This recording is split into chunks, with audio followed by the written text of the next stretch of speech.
Brandon Cole thought humiliating an old farmer in front of his wealthy guests would make him look powerful, but by sunrise, he would realize he had just insulted the man who could erase his entire career with a single signature.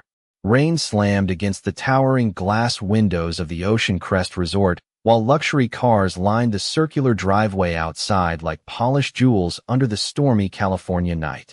Inside the grand marble lobby, soft piano music floated through the air as wealthy guests sipped expensive wine beneath crystal chandeliers worth more than most American homes. Then the sliding doors opened, and the atmosphere changed instantly. Ethan Walker stepped inside carrying a weathered leather bag, his denim jacket soaked from the rain, mud still clinging to his old work boots after driving nearly 600 miles from his Montana farm. At 58 years old, Ethan looked exactly like the kind of man Brandon Cole despised seeing inside his resort. Quiet, rural, simple. The hotel manager glanced up from the front desk and immediately narrowed his eyes. Brandon had spent years building the Ocean Crest image into a destination for celebrities, tech executives, and wealthy investors. Every detail mattered to him, from the imported Italian marble floors to the scent of vanilla drifting through the lobby vents. And now, standing under the golden chandelier like an unwanted stain, was a tired farmer who looked completely out of place. Several guests turned subtly toward Ethan, their expressions shifting from curiosity to quiet judgment. One woman in diamonds pulled her designer handbag closer to her side, while a man in a navy blazer smirked into his whiskey glass. Ethan noticed the stares, but his face never changed. He simply approached the front desk calmly and removed a folded reservation confirmation from his jacket pocket. "Evening," he said softly.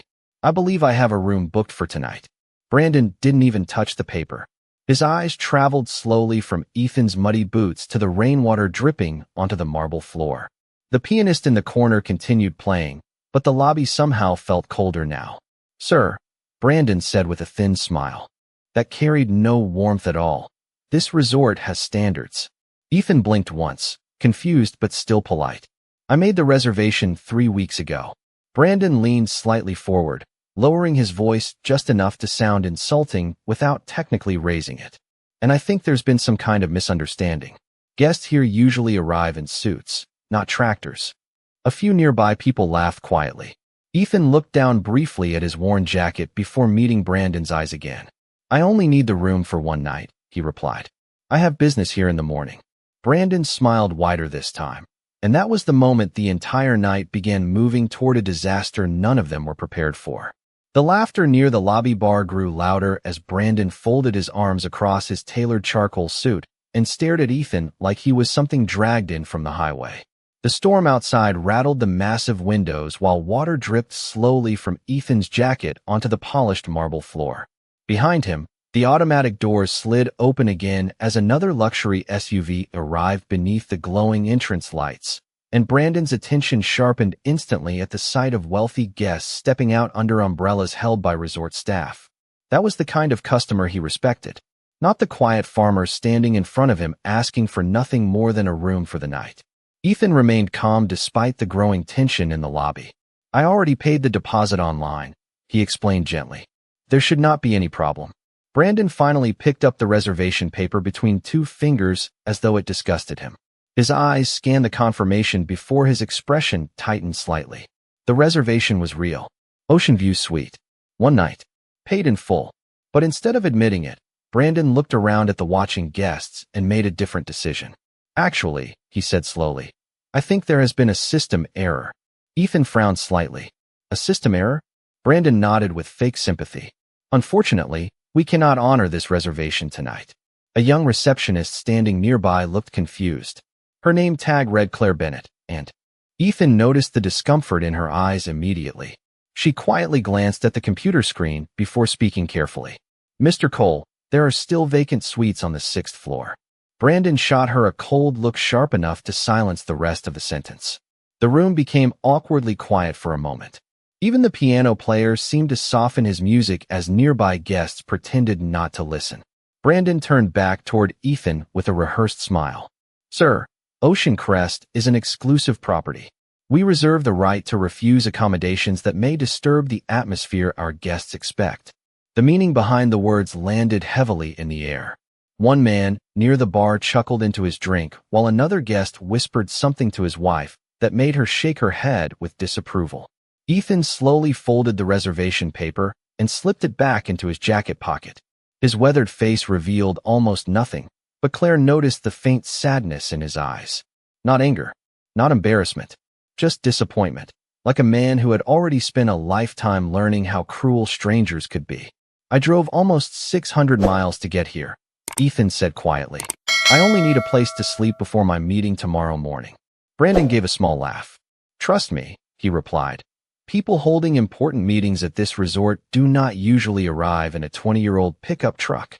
More laughter drifted through the lobby. Claire lowered her eyes toward the desk, clearly ashamed now. Ethan stood there silently for a few seconds while thunder rolled outside over the dark Pacific coastline. Then he gave a slow nod and reached for his old leather bag. I understand, he said softly. But the moment he turned toward the door, Claire noticed something strange. Brandon looked satisfied. Ethan looked patient.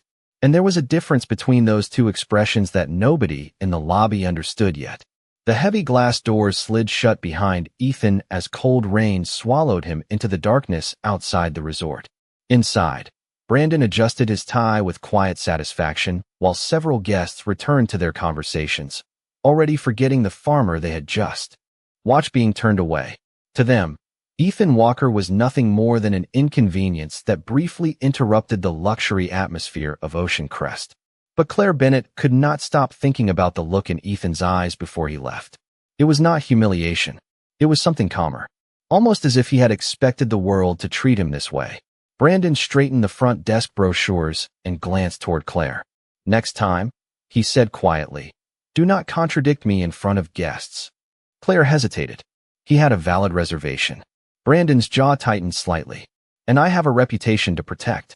People spend $10,000 a weekend here because they expect exclusivity. Optics matter. Claire lowered her eyes, but deep down she felt uncomfortable. Ethan had been polite from the moment he walked in. Meanwhile, some of the wealthy guests Brandon treated like royalty spent half the night insulting staff members and complaining about things that did not matter. Yet somehow the quiet farmer had been the one who did not belong. Across the lobby, two businessmen near the bar began discussing rumors surrounding the resort. Claire overheard fragments while organizing room keys. The place is bleeding money. Board meeting tomorrow morning. Some investor from Montana flying in. Brandon overheard the conversation too, and his confident smile faded for the first time that evening. Ocean Crest was beautiful on the surface, but behind the marble walls and ocean views, serious problems were growing. Occupancy had dropped for 6 straight months. Investors were pulling back. Employees had quietly started quitting. The resort needed a buyer desperately, and tomorrow morning's acquisition meeting might be the only thing keeping the property alive.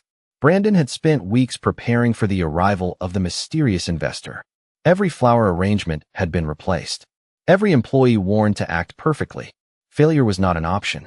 The storm outside intensified, waves crashing against the cliffs below the resort while lightning flashed across the Pacific sky. Brandon rubbed his forehead and muttered, tomorrow has to go smoothly. Meanwhile, nearly 5 miles away, Ethan pulled his old pickup truck into the parking lot of a roadside motel with flickering neon lights and cracked pavement. It was the kind of place wealthy guests at Ocean Crest would never even look at twice. Ethan stepped out slowly, exhaustion heavy in his shoulders after driving across 3 states. Inside the tiny motel room, he removed a faded photograph from his wallet. A smiling woman stood beside him in front of a farmhouse surrounded by golden wheat fields. His thumb brushed gently across the picture before he placed it beside the bed. Then his phone buzzed quietly on the nightstand. The screen displayed a single message from an attorney named Michael Reynolds. Board meeting confirmed for 8 o'clock tomorrow morning. Everyone will be there waiting for you. Ethan stared at the message silently while thunder rolled outside the motel window. Then he set the phone down, leaned back in the chair, and closed his eyes as if tomorrow was just another ordinary day. By 6 o'clock the next morning, Ocean Crest Resort was already moving like a machine preparing for inspection. Employees rushed across the marble lobby carrying fresh floral arrangements while managers checked every chandelier, every wine glass, every polished surface facing the ocean. The storm had passed during the night, leaving behind a cold gray sunrise that shimmered across the Pacific like steel. Brandon Cole stood near the front desk holding a clipboard while issuing instructions with sharp precision. "No mistakes today," he warned. "The investor arriving this morning decides whether this resort survives or dies." His voice carried tension now, the confident arrogance from the previous night replaced by nervous urgency. Every employee at Ocean Crest knew the truth even if guests did not. The resort was drowning financially. Vendors had not been paid on time in weeks. Rumors of layoffs spread quietly through staff hallways. If the acquisition deal collapsed, many of them would lose everything. Claire Bennett watched Brandon carefully while adjusting reservation folders behind the desk. She had worked at Ocean Crest for almost 3 years, long enough to recognize fear. Hiding beneath expensive suits and rehearsed authority, Brandon acted superior because he believed control made him untouchable. But this morning, he looked like a man trying desperately to keep cracks from spreading through a collapsing wall. A black luxury sedan suddenly pulled into the circular driveway outside, causing several staff members to straighten instantly. Brandon adjusted his tie and hurried toward the entrance with a polished smile already prepared. But the man stepping out was only a legal consultant arriving early for the board meeting upstairs. Brandon's shoulders stiffened with disappointment. "Where's Reynolds?" he muttered under his breath. "The buyer should already be here." Upstairs, the executive conference room overlooked miles of coastline through towering glass windows. Board members sat around a long walnut table, whispering anxiously among themselves.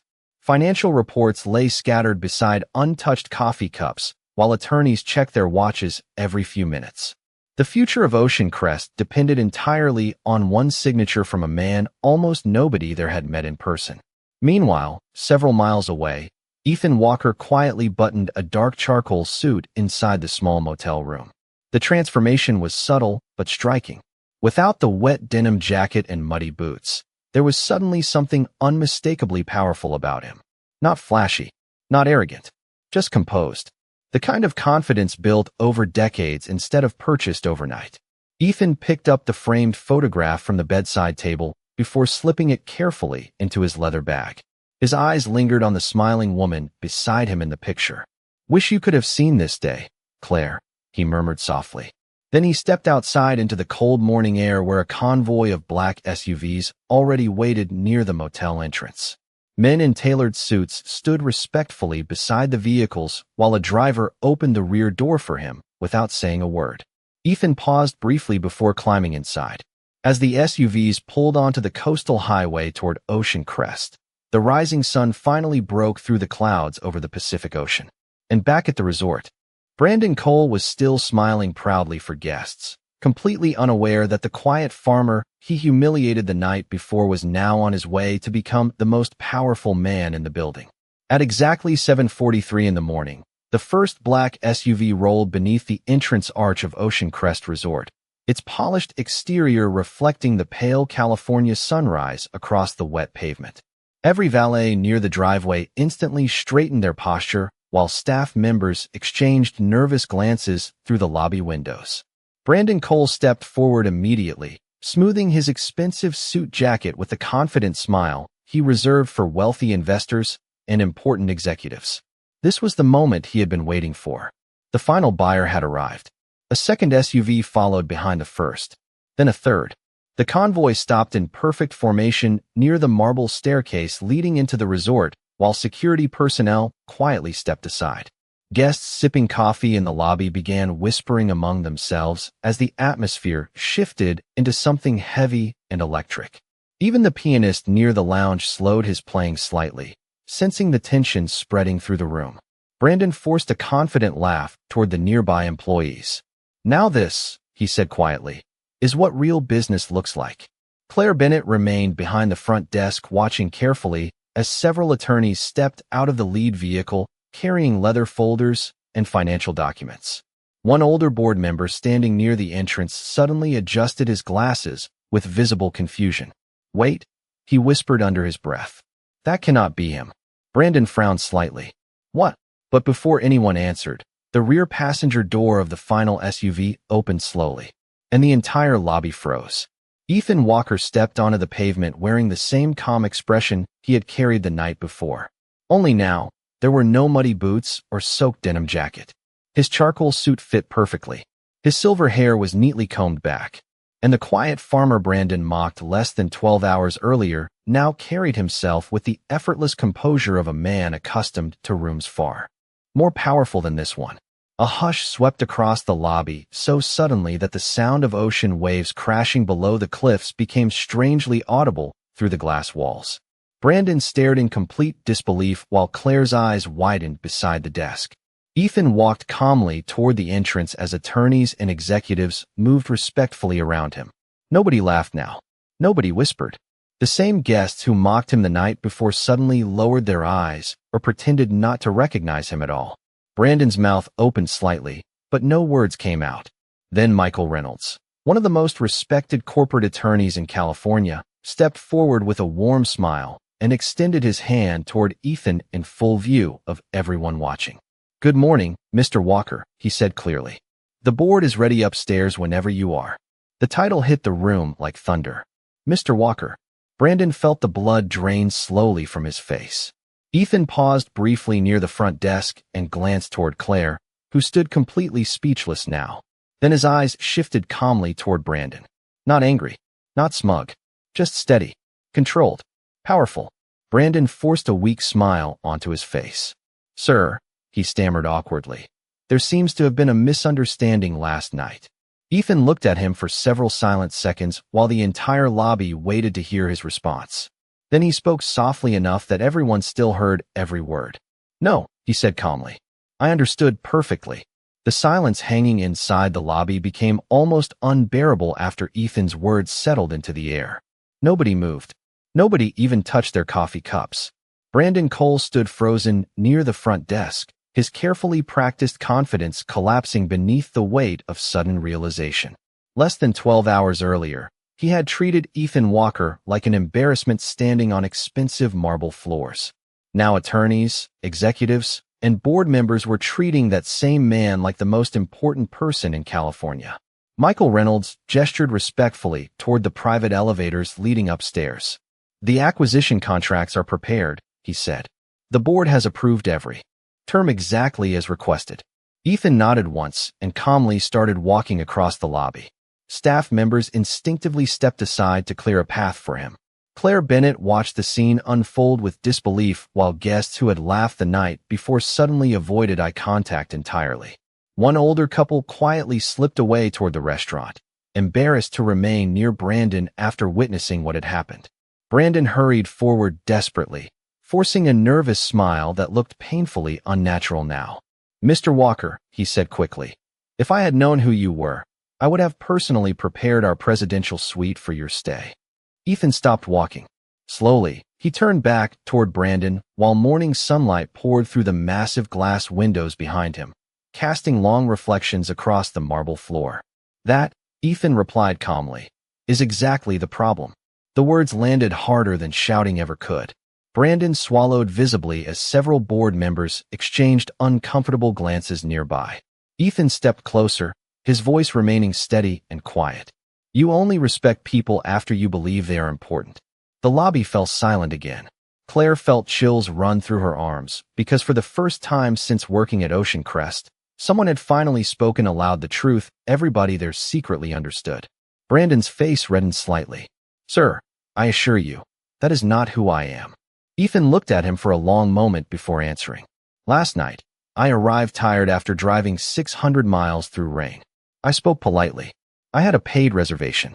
But before you knew anything about my business, my education, or my character, you decided I did not belong here." Brandon opened his mouth to defend himself, but no words came. Because everything Ethan said was true. Upstairs, inside the executive conference room, nervous board members stood immediately when Ethan entered beside his attorneys. Through the towering windows behind them, the Pacific Ocean stretched endlessly beneath the brightening sky. Financial reports covered the table like evidence from a trial nobody wanted to discuss openly. The chairman cleared his throat carefully. "Mr. Walker, before we finalize the transfer, I want to personally thank you for saving this property." Ethan remained standing for several seconds, quietly studying the room. Then his eyes shifted toward the ocean beyond the glass. "I did not come here to save a building," he said softly. "I came because places like this forget the people who actually make them beautiful." Downstairs in the lobby, Brandon stared toward the elevator doors that had just closed behind Ethan Walker. And for the first time in years, the powerful manager of Ocean Crest Resort felt completely small. The executive conference room remained completely still as Ethan Walker slowly took his seat at the head of the long walnut table. Around him sat corporate attorneys, investors, and board members who had spent the last 6 months fearing financial collapse. The tension inside the room felt heavier than the ocean fog drifting beyond the glass windows overlooking the Pacific coastline. Nobody interrupted the silence.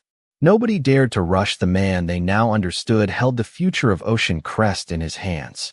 Ethan opened the acquisition folder placed in front of him and calmly reviewed the documents while several executives exchanged nervous glances. The chairman finally cleared his throat.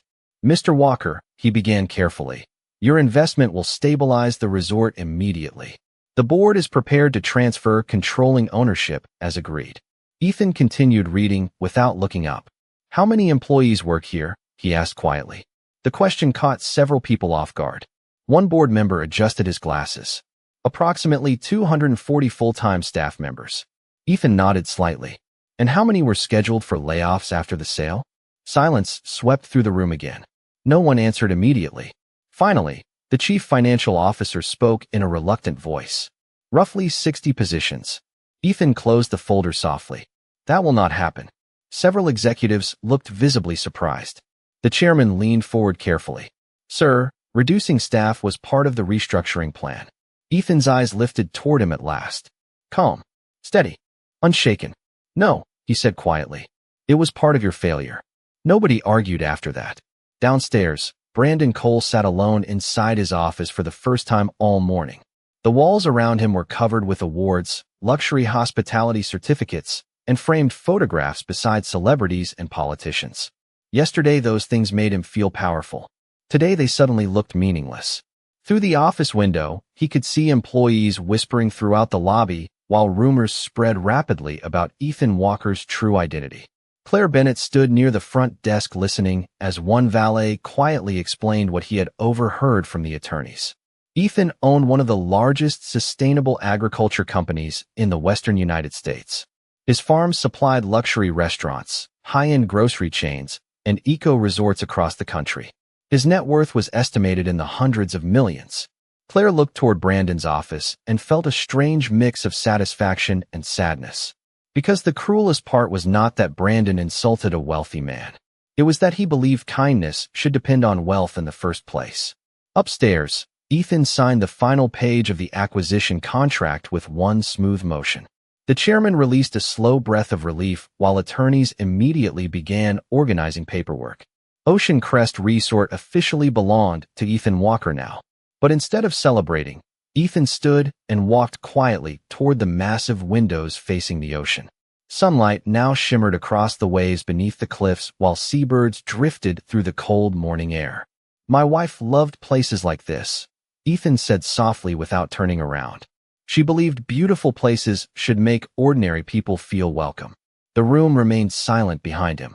"That is why I bought this resort," he continued. "Not for status, not for profit, but because somewhere along the way, this place forgot what hospitality actually means."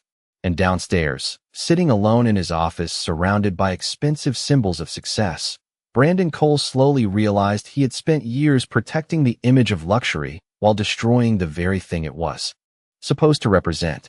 Word spread through Ocean Crest Resort faster than the morning tide rolling against the cliffs below. Employees whispered in elevators. Guests murmured over breakfast tables. The quiet farmer who had been turned away in the rain now owned the entire property.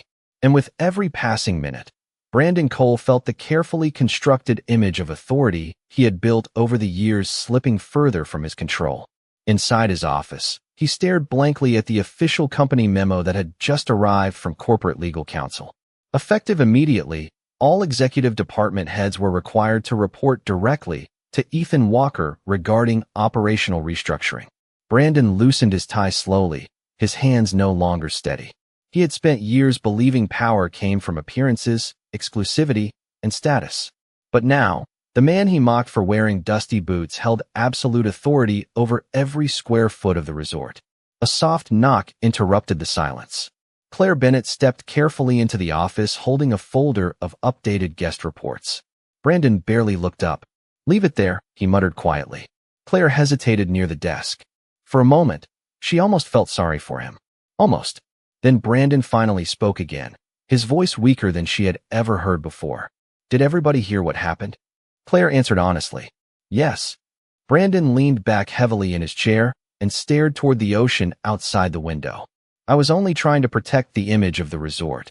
Claire remained silent for several seconds before responding carefully. Maybe the image was the problem. The words settled heavily into the room. Brandon said nothing after that. Upstairs, Ethan Walker quietly toured the property beside architects, legal advisors, and financial consultants.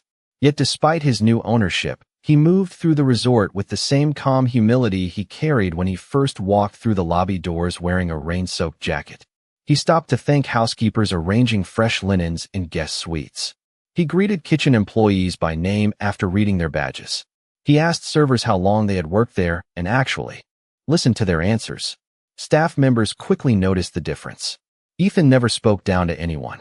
He never acted superior.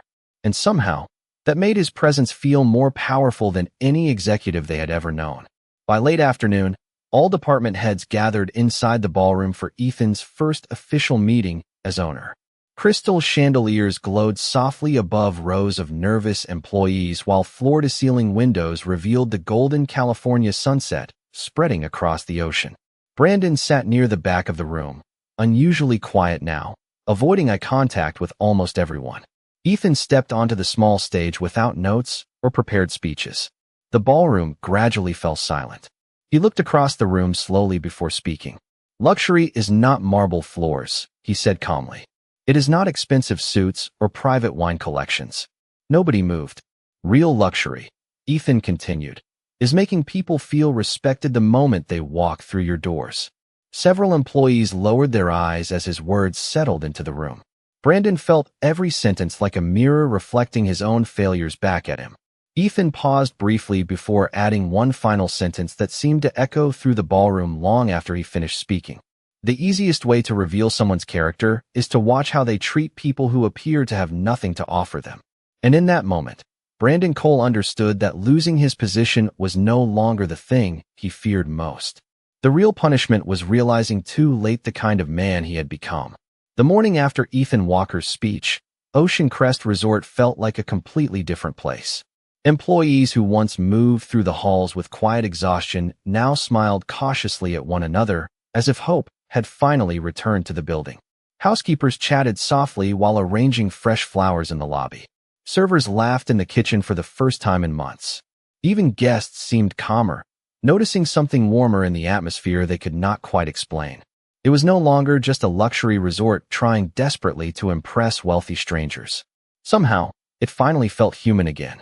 Brandon Cole arrived early that morning wearing the same expensive suits and polished shoes that once made him feel untouchable. But as he walked through the marble lobby, nobody looked at him the same way anymore. The authority he once carried so effortlessly had disappeared overnight. Employees greeted him politely, yet the admiration was gone. All that remained was quiet distance. Inside the executive office overlooking the Pacific, Ethan stood near the windows holding a cup of black coffee while sunlight spilled across the ocean below. A soft knock sounded at the door. "Come in," Ethan said calmly. Brandon stepped inside slowly, carrying a small cardboard box filled with framed awards and personal belongings from his office. For several seconds, neither man spoke. Brandon finally cleared his throat. "Human Resources informed me this morning that my contract is being terminated." Ethan nodded once. "Yes." Brandon looked down at the box in his hands. "I suppose I earned that." Ethan remained silent. The older manager gave a tired laugh filled with regret instead of bitterness. "You know," Brandon said quietly, "all these years, I thought success meant keeping certain people out." Ethan turned slightly toward him. Brandon's eyes drifted toward the ocean beyond the windows. "But somewhere along the way, I forgot that hospitality was supposed to welcome people in." The room fell silent except for the distant sound of waves crashing against the cliffs below. Ethan studied him carefully before speaking. People can recover from failure, he said softly. What destroys them is refusing to learn from it. Brandon slowly nodded, absorbing every word. Then, for the first time since they met, he spoke without arrogance, without performance, without trying to protect his pride. I am sorry for how I treated you. Ethan looked at him quietly for several moments before answering. You were not really judging me, he said. You were judging the version of yourself you were afraid of becoming. Brandon lowered his eyes, unable to respond. A few minutes later, he walked alone through the lobby carrying his small cardboard box while employees watched silently from behind the front desk and lounge area. No one mocked him. No one celebrated. The punishment was already complete.